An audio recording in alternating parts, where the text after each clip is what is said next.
qizlar hozir man sizlarga avokado haqida ma'lumot beraman. Ko'pchilik qizlarimiz avokadoni bilishmaydi, buni qanchalik foydaliligini.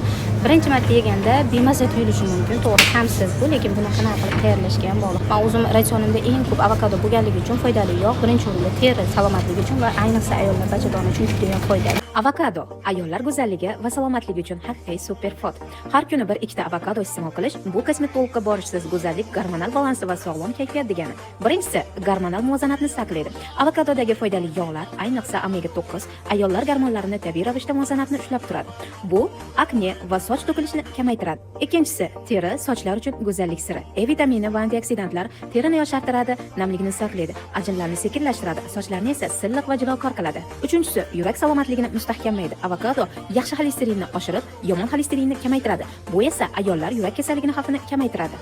To'rtinchisi, eng muhimi, ozishga yordam beradi, uzoq to'qlik hissini beradi, ishtahani nazorat qiladi. Shu sababli avokado ratsionda bo'lsa, ortiqcha ovqatlanish kamayadi. Beshinchisi, asab tizimini tinchlantiradi. Magniy va B guruh vitaminlari tufayli stress, charchoq va kayfiyat o'zgarishlariga qarshi tabiiy himoya beradi. Bu va shunga o'xshash ma'lumotlarga ega bo'lishni xohlasangiz, tez va sog'lom ozishni xohlasangiz, mana sahifamga obuna bo'lishni unutmang.